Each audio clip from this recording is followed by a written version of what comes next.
এরপরে রাসূল বলেন ফজরের পরে যদি তুমি সূরা ইখলাস পড়ো 3 বার, সূরা ফালাক পড়ো 3 বার, সূরা নাস পড়ো 3 বার, এই তিনটা সূরা যদি ফজরের পরে পড়ো 9 বার, মাগরিব পরে পড়ো 9 বার, যোহরে পড়ো একবার, আসরে পড়ো একবার, এশায় পড়ো একবার, ঘুমাবার সময় পড়ো একবার। রাসূল বলেন যাও কথা দিলাম তাজজিকা মিন কুল্লি শাই, এই তিনটা সূরা তোমার জন্য যথেষ্ট হয়ে গেল। যেই নামাজি পাঠ করিবে 3 বার 3 কুল, সকাল সন্ধ্যায় পাঠ করিলে যথেষ্ট হবে 2 কুল। পড়বো তো, একটু পড়েন। বিসমিল্লাহির রহমানির রহিম। কুল হুয়াল্লাহু আহাদ আল্লাহুস সামাদ লাম ইয়ালিদ ওয়া লাম ইউলাদ ওয়া লাম ইয়াকুল লাহু কুফুয়ান আহাদ। বিসমিল্লাহির রহমানির রহিম। قل هو الله أحد الله الصمد لم يلد ولم يولد ولم يكن له كفوا أحد بسم الله الرحيم قل هو الله أحد الله الصمد لم يلد ولم يولد ولم يكن له كفوا أحد بسم الله الرحمن الرحيم قل أعوذ برب الفلق من شر ما خلق ومن شر غاسق إذا وقب ومن شر النفاثات في العقد ومن شر حاسد إذا حسد بسم الله الرحمن الرحيم قل أعوذ برب الفلق من شر ما خلق ومن شر غاسق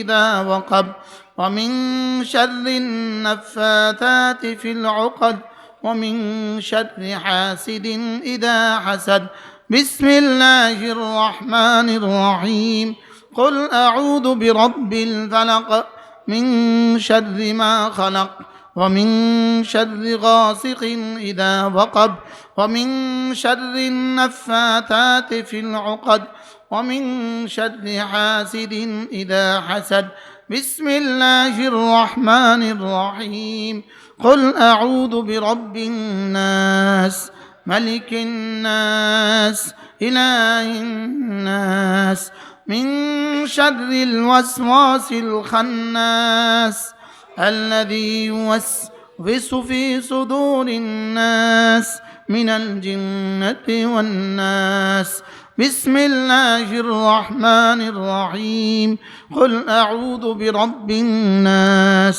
ملك الناس إله الناس من شر الوسواس الخناس الذي يوسوس في صدور الناس من الجنة والناس بسم الله الرحمن الرحيم قل أعوذ برب الناس ملك الناس إله الناس من شر الوسواس الخناس الذي يوسوس في صدور الناس من الجنة والناس বলবো তো কখন কখন ফজরে পড়ে কয়বার মাগরিব পরে কয়বার জোহরে একবার আসরে একবার এশা একবার ঘুমাবার সময় একবার পড়বো তো ইনশাআল্লাহ। আমার সময় নাই না, আমি আরো এই সম্পর্কে আরো কিছু বলতাম, একদম সময় নেই। আল্লাহ তাআলা যদি তৌফিক দান করে, নিয়ত করেন যে আজ থেকে জীবনের শেষ দিন পর্যন্ত পড়ব ইনশাআল্লাহ। মাঝে মাঝে একটা বুদ্ধি করবেন, 3 বার পড়ে বলবেন যে আল্লাহ তোমার ফেরেশতারে কইও আজকে যেন না লাগে, খোদা না খাস্তা মওতের দিন যদি বেহুশ থাকি ওই দিন দিয়ে দিও। আমি মাঝে মাঝে এটা করি, এটা আমার অভিব্যক্তি, এটা আমি আমার জন্য করি। আল্লাহ তাআলা যেন এই মাদ্রাসাকে কবুল করেন। কথা আমার দূর চলে গেছে না, অনেক দূর চলে গেছে। ওই বাচ্চারা 12 জন হাফেজ, 13 জন মেয়ে, 13টা মেয়েকে হেফজ শেষ করছে, আর 14 জন ছেলে হেফজ শেষ করছে। আলহামদুলিল্লাহ বলে। এই প্রসঙ্গ বলতে গিয়ে আমি অনেক লম্বা কথা বলে ফেলেছি। আশ্চর্য বিষয় হলো অনেক দিন পরে গতকালকে আমি একটা পত্রিকা দেখছি, আমি পত্রিকা দেখাতে একদম 1 সেকেন্ডও টাইম হয় না। তো একজনের টেবিলে পত্রিকা দেখে আমি 1 সেকেন্ড তাকাইছি। আমি স্টেজ থেকে নাইমা গেঞ্জিটা পাল্টাইতে পাল্টাইতে পত্রিকার দিকে 1 সেকেন্ড তাকাইছি। তো তাকানোর মধ্যে দেখছে, একজনে বলছে ওরা ধর্মকে রাজনীতি হিসাবে ব্যবহার করে।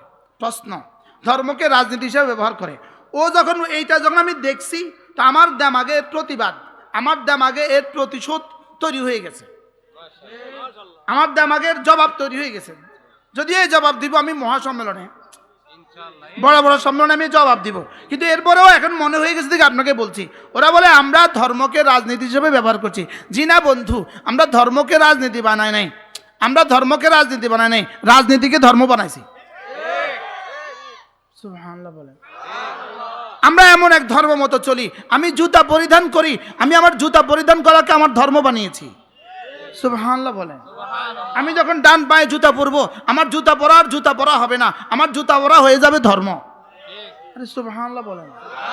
আমি যখন বাম পায়ে বাথরুমে ঢুকি আর ডান পায়ে বাথরুম থেকে বের হই, তখন আমার বাথরুমে যাওয়া আর শুধু বাথরুমে যাওয়া হয় না, আমার বাথরুমে যাওয়া হয়ে যায় ধর্ম। সুবহানাল্লাহ বলেন। আমি আমার স্ত্রীর মুখে ভালোবেসে যখন লোকমা তুলে দেই, এটা আর স্ত্রীর মুখে লোকমা তুলে দেওয়া হয় না, তোমাদেরটা শুধুই লোকমা তুলে দেওয়া হয়, আমাদেরটা সওয়াব হয়ে যায়, আমাদেরটা ধর্ম হয়ে যায়। স্যার ঠিক আছে নি কথা? তাহলে ওরা বলতেছে, ওরা কি বলে বলেন তো? ওরা ধর্মকে রাজনীতি বানিয়েছে। জি না, আমরা ধর্মকে রাজনীতি বানাতে যাবো কেন? বোকা কোথাকার, ধর্মকে রাজনীতি বানাতে যাবো কেন? আমরা আমাদের রাজনীতিটাকেই ধর্ম বানিয়েছি। সুবহানাল্লাহ বলো। আমি আমার জীবনের প্রতিটা বলা, প্রতিটা ধরা, প্রতিটা চলা, প্রতিটা শোনা, প্রতিটা নিঃশ্বাস, প্রতিটা ইশারা আমি ধর্ম বানিয়েছি। কি ভাই? ইনশাআল্লাহ এই জবাবের জন্য তৈরি থাকতে হবে। হ্যাঁ, ওরা যখন স্টেজে এসে ভোট চায় তখন শুধুই ভোট হয়, আর আমরা যখন ভোট চাই তখন এটা ধর্ম হয়। সুবহানাল্লাহ বলেন। ওরা ভোট চায় কেন? পেটের জন্য। আমরা ভোট চাই কেন? এদের জাতির প্রতিটা মানুষের অধিকার নিশ্চিত করার জন্য। বেশ কম আছে না নাই বলেন? বেশ কম আছে, বেশ কম আছে।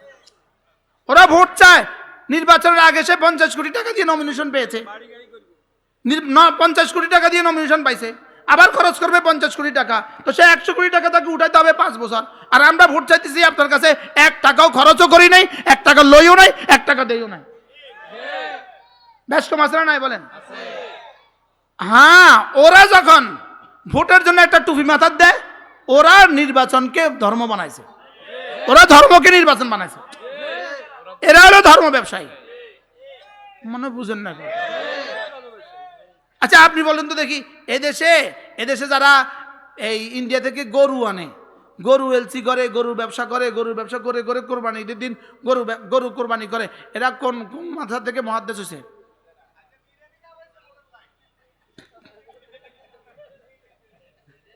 অর্থাৎ এই গরুর ব্যাপারীরা কোথাকার মুহাদ্দিস, কোথাকার খতিব। এখন গরুর কুরবানির সময় গরু কিনা বেচা করা, এটা কি ধর্ম না? ধর্ম না ছাড়া এটা ধর্ম? এটা ধর্মের বিষয় না ধর্ম ছাড়া? তো ধর্মের বিষয়টা সারা বছর নামাজ পড়লে না, এখন এসে ধর্মের বিষয়টা করলে কা? এটা ধর্মের ব্যবসা বানাইছে। মনে হয় বুঝেন না কথা। মনে হয় এটা কি বানাইছে বলেন? ধর্মরে কি বানাইছে বলেন? আচ্ছা, রমজান মাসের ইফতারের সামগ্রীর জন্য এরা সোনা বুট আর চিনি আর খেজুর বিদেশ থেকে আনে না বলেন? নিজেরা অনেকে নামাজও পড়ে না, অনেকে রোজাও রাখে না, লেকিন এগুলো আনে না। এবার কিনে কারা? রোজাদাররা। এরা বেচে কোন হিসাবে? ইফতার হিসাবে? মাতে না, বেচে কোন হিসাবে? ইফতার হিসাবে। আমরা কিনি কোন হিসাবে? ইফতারি হিসাবে। কিনে কারা? রোজাদাররা। বেচে কারা? অধিকাংশ বেরোজদাররা। তো তোরা বেরোজদারেরা এই ধর্মের বিষয়টাকে ব্যবসা বানালি কে? আমি তো বুঝাইতে পারলাম না। এবার বলেন, গরুর ব্যাপারে নামাজ পড়ে না? বেশিরভাগই কি পড়ে না। তো তোরা গরুর ব্যাপারীরা গরুটাকে কি বানাইলি কে? ধর্মটারে ব্যবসা বানাইলি কে? আমরা কবে ধর্ম ব্যবসা করছি? আমরা তো আজীবনই করি। সুবহানাল্লাহ বলেন।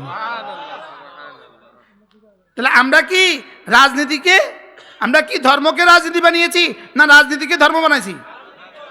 বলেন একজন মুমিনের জীবনের, বলেন একজন মুমিনের জীবনের প্রতিটা কর্মই ধর্ম। সুবহানাল্লাহ কয় না?